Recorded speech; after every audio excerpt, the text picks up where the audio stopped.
Swan Lake is the biggest show that we do. It's hard work. Super physical, isn't it? Especially when you stood there just at the front of that triangle and you just feel it all behind. And the energy of men, with all men on stage like that, you know, usually there's not a male code of ballet. The physicality is, I think, what makes it exciting then. Yeah. That's why it's like, it feels so good to do it. Definitely. Swan Lake changed my life. My Swan Lake changed my life. I felt at the time that if I was going to do Swan Lake at all, I had to do something different with it, because my company's not a classical company. We're a contemporary dance theatre company. The idea of male swans had come into my head like a long time before, actually, just as a sort of a daydream in a way. That idea seemed to be exciting, and the more we delved into it, the more interesting it became, the more sort of psychological it became. You certainly don't want to close your eyes too, Sure, yeah. occasionally maybe, but that's sort of killing it a little bit, you know. I think you keep the focus alive, yeah.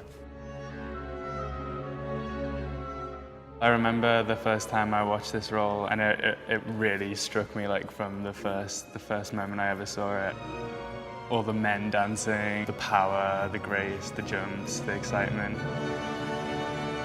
And after that, I really started to take dance more seriously. It started to be something I was willing to commit all this energy and passion to. Matthew Ball and I met for the first time at the National Dance Awards. He started to tell me how inspired he was by Swan Lake. I think he was taken to see the show when he was about 8 or 9 years old. He bought the t-shirt, he's still got it. And it was such a lovely story in a way, one I've heard many times from lots of young male dancers, that it was something they saw that inspired them. I think with Matt, he understands this character. It's something that he's clicked into very easily. I said to him the other day, it looks like it's been made on you. Okay, I've got some notes. You're working together as a company, and don't underestimate how amazing that is, because you've only got together last week. I thought it might be quite difficult to approach this work having gone down a more classical route. But my training with the Royal Ballet has equipped me really well for a lot of various challenges. I'm from a musical theatre background, so for me it's completely different, do you know what I mean, to mix the contemporary and the ballet together. And then with the musical theatre, for me, I feel like the acting side sort of comes a bit more naturally to me.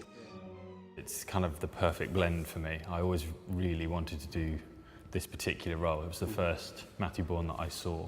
So yeah, it means a lot. It's almost like you feel like you've made it. For the men in this show, they need to have an enormous amount of charisma. I have to say, it has to be pretty sexy, you know? So that's what we're looking for as well. I'll be honest about that. It has to have that kind of appeal. And they need to be very strong dancers, but also strong actor dancers as well. I mean, I've been finding it a bit tough with the bare feet and a bit tough with, you know, some of the more contemporary style and like actually letting myself go on some of it. But I think it's all part of a process, which is quite exciting. For me, it's, you know, been my dream since I can remember. You know, you grow up watching this, and for me, it's just every possible dream of mine coming true. It's one of the really big ones and one of the last big ones that I've always really wanted to do. So for me, it kind of gives a sense of completion. I think we're all carrying that a little bit, aren't we? Like that sense of like why we even began dancing. It'll definitely be an amazing moment to look back on and everything that's gone. It's an inspiring piece for so many people. It's changed perceptions of dance in many ways.